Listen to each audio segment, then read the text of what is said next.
ओम शांति। बाबा good morning. आज बाबा के 19 दिसंबर 2020 के महावाक्य हैं।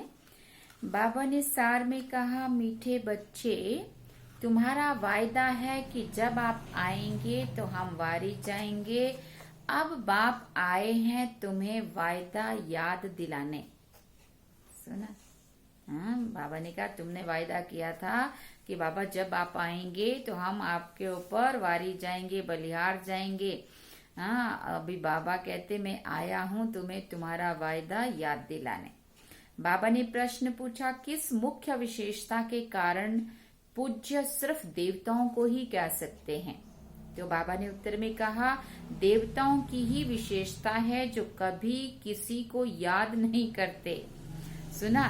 ना बाप को याद करते, ना किसी चित्रों को याद करते, इसलिए उन्हें पूज्य कहेंगे। वहाँ सुख ही सुख रहता है, इसलिए किसी को याद करने की दरकार नहीं रहती है। अभी तुम एक बाप की याद से ऐसे पूज्य पावन बने हो जो फिर याद करने की दरकार ही नहीं रहती है। ओम शांति। मीठे मीठे रूहानी बच्चे, अब रूहानी आत्मा तो नहीं कहेंगे ना, रूह अथवा आत्मा एक ही बात है। रूहानी बच्चों प्रति बाप समझाते हैं, आगे कभी भी आत्माओं को परमपिता परमात्मा ने ज्ञान नहीं दिया है। बाप खुद कहते हैं, मैंने एक ही बार कल्प के पुरुषोत्तम संगम युग पर आता हूँ, ऐसे और कोई कह ना सके सारे कल्प में सिवाय संगम युग के। बाप खुद कभी आते ही नहीं है। फिर बाबा ने कहा, बाप संगम पर ही आते हैं जबकि भक्ति पूरी होती है और बाप फिर बच्चों को बैठकर ज्ञान देते हैं। अपने को आत्मा समझ और फिर बाप को याद करो। ये कई बच्चों के लिए बहुत मुश्किल लगता है। बाबा ने कहा, है बहुत सहज, परंतु बुद्धि में ठीक रीति से बैठता नहीं है। तो घड़ी घड़ी फिर समझाते रहते हैं, समझाते हुए भी समझते नहीं है। स्कूल में टीचर 12 मास पढ़ाते फिर भी कोई नापास हो पढ़ते हैं। देखा है ना हम सभी ने, कोई तो अच्छी मेहनत करते हैं तो पहला नंबर लेके पास होते हैं और कोई तो फेल ही हो जाते हैं सारा साल पढ़ने के बाद भी। ये बेहद का बाप भी रोज बच्चों को पढ़ाते हैं, फिर भी कोई को धारणा होती है और कोई भूल जाते हैं। मुख्य बात तो यही समझाई जाती है कि अपने को आत्मा समझो और बाप को याद करो। बाप ही कहते हैं मामेकम याद करो, और कोई मनुष्य मात्र कभी कह नहीं सकेंगे। बाप कहते हैं मैं एक ही बार आता हूँ, कल्प के बाद फिर संगम पर एक ही बार तुम बच्चों को समझाता हूँ। तुम ही ये ज्ञान प्राप्त करते हो, दूसरा कोई लेते ही नहीं है। प्रजापिता ब्रह्मा के तुम मुख वंशावली ब्राह्मण इस ज्ञान को समझते हो, जानते हो। कल पहले भी बाप ने इस संगम युग पर ही ये ज्ञान सुनाया था। तुम ब्राह्मणों का ही पार्ट है, इन वर्णों में भी फिरना तो जरूर है। और धर्म वाले इन वर्णों में आते ही नहीं है, क्योंकि वो तो बाद में आके शामिल हुए ना, द्वापर से कोई कलयुग से। बाबा ने कहा शुरू से तो तुम आत्माओं ने पार्ट बजाया, तो सभी वर्णों में भी चक्कर तुमने लगाया। भारतवासी ही इन वर्णों में आते हैं, ब्राह्मण भी भारतवासी ही बनते हैं, इसलिए बाप को भारत में आना पड़ता है। तुम हो प्रजापिता ब्रह्मा के मुख वंशावली ब्राह्मण। ब्राह्मणों के बाद फिर बाबा कहते हैं फिर है देवताएं और क्षत्रिय। क्षत्रिय कोई बनते नहीं है, तुमको तो ब्राह्मण बनाते हैं, फिर तुम देवता बनते हो। वही फिर धीरे धीरे क्या होता है, कला कम होती तो उनको फिर क्षत्रिय कहते हैं। जो देवता बनते हैं वो भी फिर धीरे धीरे जैसे कला कम होती जाती है, आत्मा पार्ट बजाती जाती है, तो बाबा कहते वही फिर क्षत्रिय बनते हैं।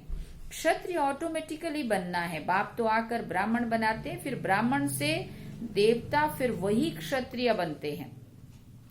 तीन धर्म एक ही बाप अभिस्थापन करते हैं। ये बात समझ में आनी चाहिए। 3 धर्मों की स्थापना परमपिता परमात्मा शिव बाबा के द्वारा अभी संगम पर स्थापन होती है, ब्राह्मण, देवता और क्षत्रिय।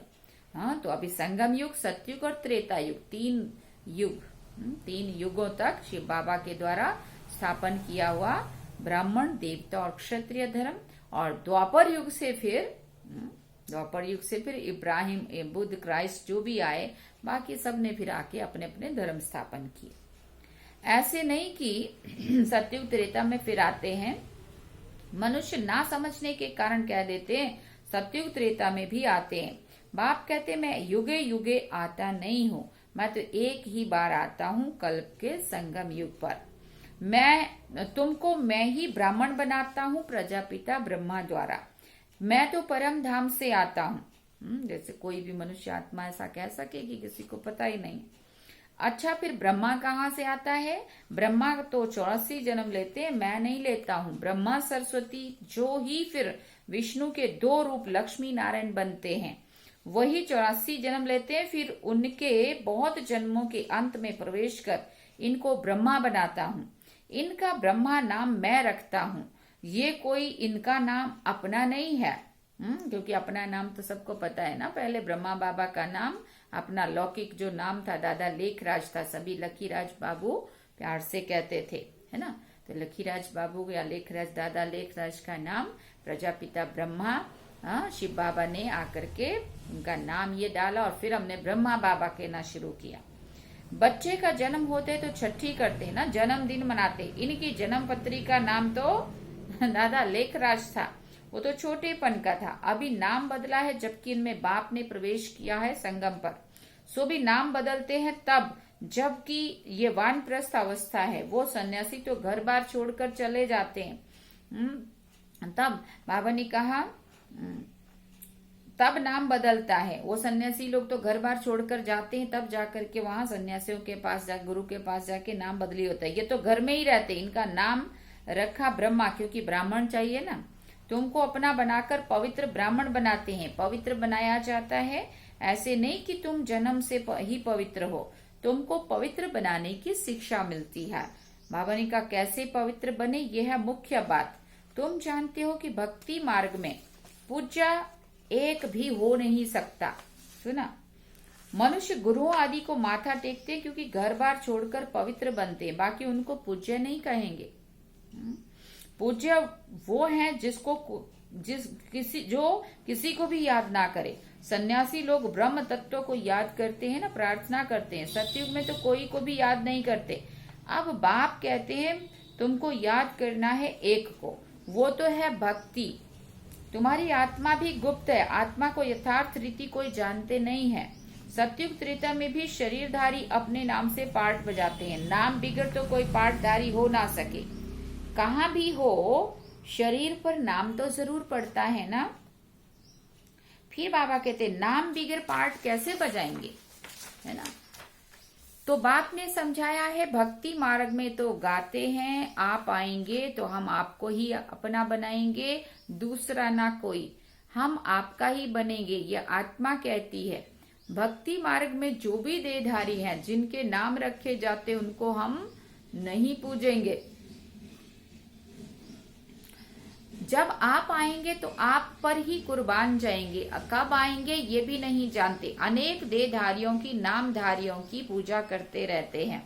जब आधा कल्प भक्ति पूरी होती है तब बाप आते हैं, कहते हैं तुम जन्म जन्मांतर आए हो, हम तुम्हारे बिगर किसी को भी याद नहीं करेंगे, अपनी देह को भी याद नहीं करेंगे, परंतु मुझे जानते ही नहीं है तो याद कैसे करेंगे। अब बाप बच्चों को बैठ समझाते हैं, मीठे मीठे बच्चे, क्या समझाते हैं, मीठे मीठे बच्चे, अपने को आत्मा समझो और बाप को याद करो। बाप ही पतित पावन है, उनको याद करने से तुम पावन सतो प्रधान बन जाएंगे। सतयुग त्रेता में भक्ति होती नहीं है, तुम कोई को भी याद नहीं करते, ना बाप को और ना चित्रों को। वहां तो सुख ही सुख रहता है। बाप ने समझाया है जितना तुम नजदीक आते जाएंगे कर्मातीत अवस्था होती जाएगी। सतयुग में नई दुनिया, नए मकान में खुशी भी बहुत रहती है। फिर 25% पुराना होता है तो जैसे स्वर्ग ही भूल जाता है। तो बाप कहते तुम गाते थे आपके ही बनेंगे, आपसे ही सुनेंगे, तो जरूर आप परमात्मा को ही कहते हो ना। आत्मा कहती है परमात्मा बाप के लिए। आत्मा सूक्ष्म बिंदी है, उनको देखने के लिए दिव्य दृष्टि चाहिए। आत्मा का ध्यान नहीं कर सकेंगे। हम आत्मा इतनी छोटी बिंदी है ऐसा समझकर याद करना मेहनत है। आत्मा के साक्षात्कार की कोशिश नहीं करते हैं, परमात्मा के लिए कोशिश करते, जिसके लिए सुना है कि वो तो 1000 सूर्यों से भी तेजोमय है। किसको साक्षात्कार होता है तो कहते हैं बहुत तेजोमय था। हाँ, क्योंकि वही सुना हुआ है, जिसकी नौधा भक्ति करेंगे देखेंगे भी वही। नहीं तो विश्वास न बैठे। बाप कहते हैं आत्मा को ही नहीं देखा है तो परमात्मा को कैसे देखेंगे? आत्मा को देख ही कैसे सकते हैं? और सबके तो शरीर का चित्र है, नाम भी है। आत्मा नाम है बिंदी। हाँ, आत्मा है बिंदी, बहुत छोटी है, उनको कैसे देखें? कोशिश बहुत करते परंतु इन आंखों से कोई देख ना सके। आत्मा को ज्ञान की अव्यक्त आंखें मिलती हैं। अभी तुम जानते हो हम आत्मा कितनी छोटी है। मुझ आत्मा में 84 जन्मों का पाठ नूंदा हुआ है जो मुझे रिपीट करना है। बाप की श्रीमत मिलती है। क्या श्रीमत मिलती है? श्रेष्ठ बनाने के लिए, तो उस पर चलना चाहिए ना। तुम्हें दैवी गुण भी धारण करने हैं, खान पान भी बहुत रॉयल होना चाहिए। सुना, खान पान भी बड़ा रॉयल होना चाहिए और बाबा के साथ में चलन भी रॉयल होनी चाहिए, क्योंकि तुम देवता बनते हो। देवताएं खुद पूज्य हैं, ये कभी किसी की पूजा नहीं करते। ये तो डबल सिरताज है ना, ये कभी किसे पूजते नहीं है तो पूज्य ठहरे ना। सतयुग में किसी को पूजने की दरकार ही नहीं है। हाँ, बाकी हाँ, एक दो को रिगार्ड जरूर देंगे। ये हमारे महाराजा महारानी है, ये समझेंगे जरूर, उनको रिस्पेक्ट देंगे, रिगार्ड देंगे, लेकिन मंदिर बना के नहीं पूजेंगे। ऐसे नमन करेंगे, इनको रिगार्ड कहा जाता है। हाँ, ऐसे नमन करेंगे। हाँ, तो बाबा ने कहा ऐसे नहीं कि दिल में उनको याद करना है। रिगार्ड तो देना है, जैसे प्रेसिडेंट है सभी रिगार्ड रखते हैं ना। आज सभी हम अपने बड़ों का, नेताओं का, बड़ीलों का, सबका रखते हैं ना, जानते हैं ये बड़े मर्तबे वाले हैं, नमन थोड़ी करेंगे। तो बाप तो कहते हैं ये ज्ञान मार्ग बिल्कुल अलग चीज है। इसमें सिर्फ अपने को आत्मा समझना है जो तुम भूल गए हो। सुना, शरीर के नाम को याद कर लिया है, काम तो जरूर नाम से ही करना है ना। बिगर नाम किसको बुलाएंगे कैसे? अब आत्माएं तो सभी आत्मा, सबके अंदर आत्मा ही है, परंतु शरीरों पे नाम इसलिए पड़ता है कि अगर ये किसको फिर कैसे बुलाएंगे? कैसे सारा कारोबार चलेगा? हाँ, आत्मा थोड़ी बोलते रहेंगे, लिखेंगे किसका नाम क्या, कौन क्या है, किसका क्या परिचय है ना। तो बाबा कहते बिगर नाम किसको कैसे बुलाएंगे? भले तुम शरीरधारी बन पाठ बजाते हो, परंतु बुद्धि में से शिव बाबा को याद करना है। कृष्ण के भक्त समझते हमको कृष्ण को ही याद करना है। बस जिधर देखता हूँ कृष्ण ही कृष्ण है, हम भी कृष्ण, तुम भी कृष्ण। अरे तुम्हारा नाम अलग है, उनका नाम अलग है, सभी श्री कृष्ण ही कैसे हो सकते हैं? सबका नाम कृष्ण थोड़ी होता है, जो आता है सो बोलते रहते हैं। अब बाप कहते हैं भक्ति मार्ग के सभी चित्रों को, आदि को भूल बाप को याद करो। चित्रों को तो तुम पतित पावन नहीं कहते, हनुमान आदि पतित पावन थोड़ी है। अनेक चित्र हैं, कोई भी पतित पावन नहीं है। कोई भी देवी आदि जिसको शरीर है उनको पतित पावन नहीं कहेंगे। 6-8 भुजाओं वाली देवियां आदि बनाते हैं सब अपनी बुद्धि से। ये है कौन? वो तो जानते नहीं है। सुना, ये पतित पावन बाप की औलाद मददगार है, ये किसी को भी पता नहीं है। तुम्हारा रूप तो ये साधारण ही है, ये शरीर तो विनाश हो जाएंगे। ऐसे नहीं कि तुम्हारे चित्र आदि रहेंगे, ये सब खत्म हो जाएंगे। वास्तव में देवियां तुम हो। सुना, ये बात का अपने को नशा होना चाहिए। नाम भी लिया जाता है, सीता देवी, फलानी देवी, गीता देवी, सीता देवी है ना, फलानी देवी। राम देवता नहीं कहेंगे, फलानी देवी या श्रीमती कहेंगे। वो भी रॉन्ग हो जाता है। अब पावन बनने के लिए पुरुषार्थ करना है। तुम कहते हो पतित पावन, तुम कहते भी हो पतित से पावन बनाओ, ऐसे नहीं कहते हो कि लक्ष्मी नारायण बनाओ। सुना, पतित से पावन भी बाप बनाते, नर से नारायण भी वही बनाते हैं। वो लोग तो पतित पावन निराकार को कहते हैं और सत्यनारायण की कथा सुनाने वाले फिर और दिखाए हैं। ऐसे तो कहते नहीं है कि बाबा सत्यनारायण की कथा सुनाकर अमर बनाओ, सुना, नर से नारायण बनाओ, सिर्फ कहते हैं आकर पावन बनाओ। बाबा ही, फिर बाबा ने कहा सत्यनारायण की कथा सुनाकर पावन बनाते हैं, तुम फिर औरों को सत्य कथा सुनाते हो। असल में सत्यनारायण की कथा तो ये है जिसको सुन करके हम सही में सत्यनारायण, नर से नारायण, नारी से लक्ष्मी बनते हैं। तुम फिर औरों को ये सत्य कथा सुनाते हो और कोई भी जान ना सके।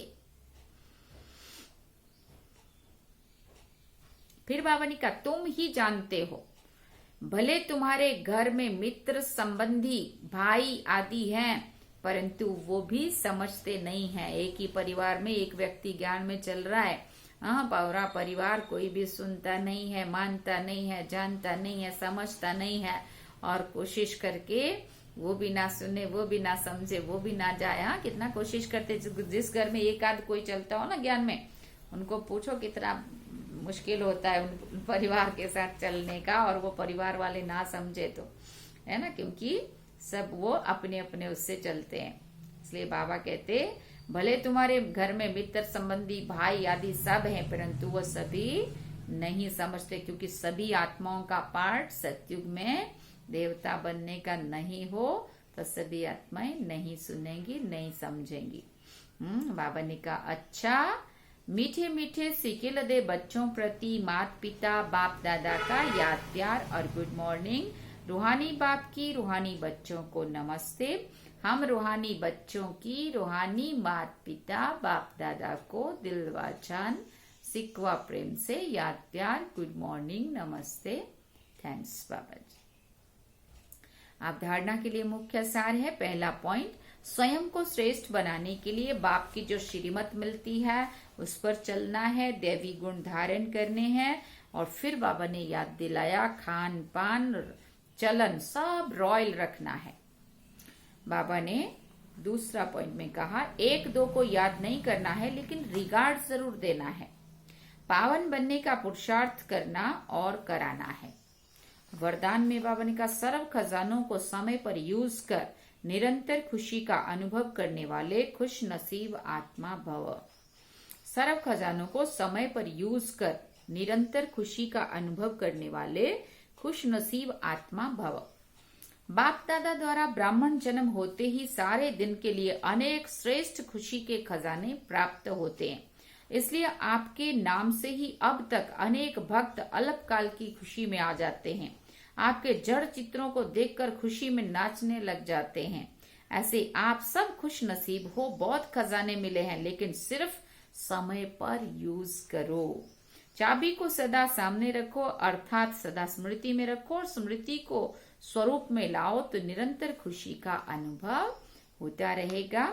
स्लोगन में बाबा ने कहा बाप की श्रेष्ठ आशाओं का दीपक जगाने वाले ही कुल दीपक हैं। बाप की श्रेष्ठ आशाओं का दीपक जगाने वाले ही कुल दीपक हैं। अच्छा, ओम शांति। ये थे बाबा के आज के महावाक्य। बाबा ने सार में कहा मीठे बच्चे, तुम्हारा वायदा है कि जब आप आएंगे तो हम वारी जाएंगे। अब बाप आए हैं तुम्हें वायदा याद दिलाने के लिए। जो हमने वायदा किया था बाबा से, अब बाबा कहते मैं वो आपको आपका वायदा याद दिलाने आया हूँ कि जब आप आएंगे तो हम वारी जाएंगे। आप जो कहेंगे हम वही करेंगे। आप जो खिलाएंगे, जहाँ बिठाएंगे, हम वही करेंगे। बस आप एक बार आ जाओ, हम कुर्बान जाएंगे। तो अभी बाबा कहते मैं आ चुका हूँ, अब मैं जो कहता हूँ मेरी श्रीमत का पूरा पूरा पालन करो। अच्छा, ओम शांति। अब हम बाबा को याद करते हैं।